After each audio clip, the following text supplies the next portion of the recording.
Olá, meu nome é Alfredo Bertunes de Araújo, eu sou advogado especialista em direito ambiental e hoje eu vou tentar esclarecer aqui para os amigos produtores rurais algumas dúvidas relacionadas ao procedimento exigido pelo IBAMA para desembargo das propriedades rurais. Nos últimos dias, tem sido amplamente noticiado nos meios de comunicação a deflagração de uma operação pelo IBAMA que tem como objetivo a fiscalização do cumprimento das sanções de embargo. E muitas dúvidas têm surgido dos produtores rurais. Muita gente tem me encaminhado mensagem, tem me ligado, indagando sobre qual seria o procedimento necessário para a regularização dos imóveis rurais para que eles possam ser desembargados. A legislação, especificamente o Decreto 6.514 de 2008, estabelece no artigo 15b que a suspensão da sanção de embargo depende da regularização da atividade. Só que o Decreto 6.514 não especifica como é que se daria essa regularização. Então, ao longo dos últimos anos, nós já conseguimos, em algumas situações, a suspensão, o cancelamento da sanção de embargo, mediante a apresentação da licença da atividade rural, que é lá, e mediante a apresentação de alguns outros documentos. Só que a falta de uma definição específica, né, deixava a gente numa situação de bastante insegurança. Então, o que foi que eu fiz? Eu fiz uma consulta ao IBAMA, formalizei uma consulta através de um requerimento de esclarecimento e o IBAMA me respondeu quais seriam os documentos exigidos para a regularização ambiental para que os imóveis sejam desembargados. E é sobre esse documento que eu vou falar aqui para vocês. A resposta do IBAMA veio através desse despacho e eu vou ler o documento aqui para que vocês entendam e compreendam qual é a documentação exigida pelo IBAMA para desembargar as propriedades rurais. Conforme a orientação emitida via despacho número tal, aprovado pelo presidente do IBAMA por meio do despacho número tal, são solicitadas para desembargo de áreas as documentações abaixo listadas. Cópia do recibo do Cadastro Ambiental Rural CAR, emitido pelo Sistema de Cadastro Ambiental Rural, aprovado e definitivo. Cópia do projeto de recuperação de área degradada PRAD dos passivos ambientais, se for o caso, emitido e assinado em conjunto com o órgão competente. Cópia do termo de compromisso ambiental, TCA, relacionado aos passivos ambientais e assinado junto ao órgão competente, se for o caso.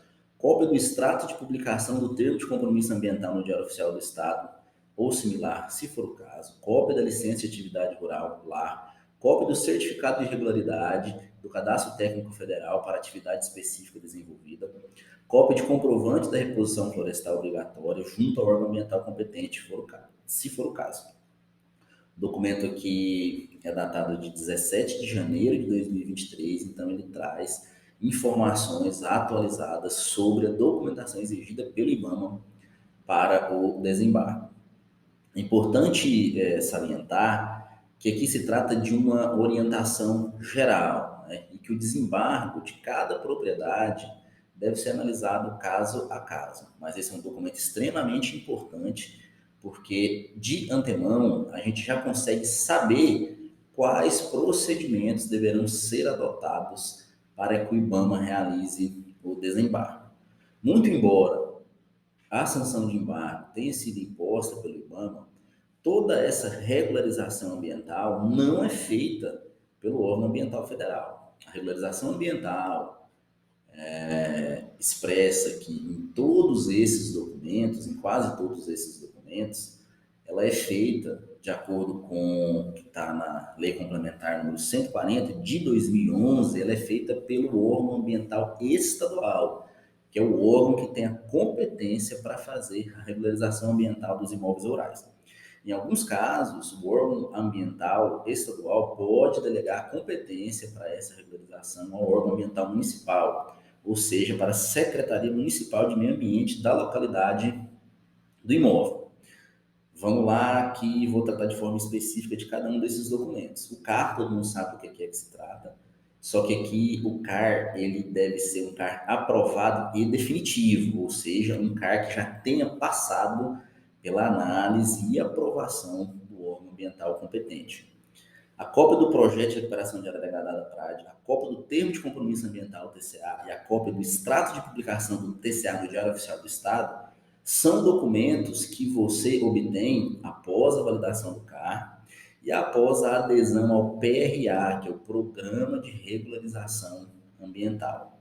No procedimento do PRA, após a identificação, durante a validação do CAR, dos passivos ambientais do imóvel, o proprietário ele vai apresentar um PRAD, um projeto de recuperação das áreas degradadas, ele vai assinar um TCA, que é um termo de compromisso ambiental, por meio do qual ele se compromete a recuperar esses passivos ambientais do imóvel rural, e ele vai publicar o extrato desse termo de compromisso ambiental no Diário Oficial do Estado, certo? Feito isso, está concretizada a regularização ambiental do imóvel no âmbito do Programa de Regularização Ambiental, que é o PRA. Lembrando que tudo isso é feito no órgão ambiental estadual, ou seja, na Secretaria Estadual de Meio Ambiente, podendo também, em alguns casos, ser feito na Secretaria Municipal de Meio Ambiente da localidade do imóvel.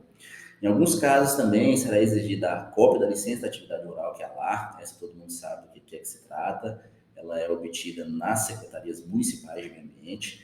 A cópia do certificado de regularidade do Cadastro Técnico Federal, esse é um cadastro que você faz diretamente no IBAMA. E, por fim, o último documento aqui é a cópia de comprovante da reposição florestal obrigatória, que você também obtém na Secretaria Estadual de Meio Ambiente, ressaltando aqui mais uma vez que isso aqui se trata de uma orientação geral e que, a depender do caso, um ou mais documentos podem ser dispensados.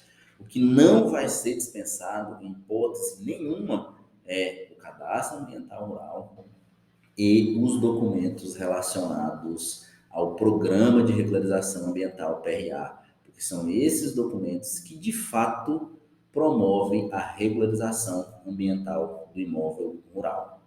E depois que você obtém esses documentos, o que é que você tem que fazer?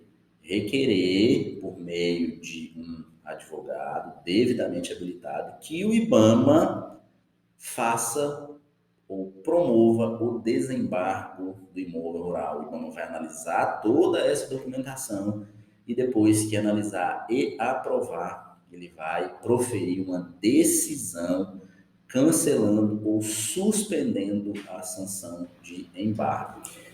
E agora eu vou esclarecer aqui uma outra dúvida que também é bastante recorrente, que é a possibilidade de compensação ambiental. O que seria essa compensação ambiental? Seria a possibilidade de substituição daquela área onde houve o desmatamento ilegal por uma outra área onde exista floresta nativa, ou seja, a possibilidade de que você compense um desmatamento ilegal com uma área de vegetação nativa, localizada fora ou dentro da sua propriedade. Essa é uma dúvida bastante comum e eu tenho recebido ela várias vezes. Sobre esse tema, agora eu estou falando especificamente para os produtores rurais do estado do Pará. Nós temos o decreto 1379, de 3 de setembro de 2015, que criou o Programa de Regularização Ambiental dos Imóveis Rurais no estado do Pará. E em relação à compensação, este decreto traz no artigo 32 a seguinte disposição: as áreas das propriedades ou postos rurais onde ocorreram supressão, ou seja, desmatamento, sem autorização do órgão licenciador de florestas ou demais formas de vegetação nativa, após 22 de julho de 2008, não poderão utilizar os mecanismos de compensação previstos no inciso 3 do artigo anterior. O parágrafo único do artigo 32 estabelece o seguinte: o disposto neste artigo não alcança os desmatamentos ou passivos ambientais existentes em imóveis rurais até 22 de julho de 2008, que poderão ser objeto de todas as formas de regularização ambiental previstas em lei e neste decreto. Ou seja, para áreas que tenham sido desmatadas ilegalmente após 22 de julho de 2008, não é possível a utilização do Instituto da Compensação. O Instituto da Compensação é exclusivo para os desmatamentos existentes em imóveis rurais até 22 de julho de 2008.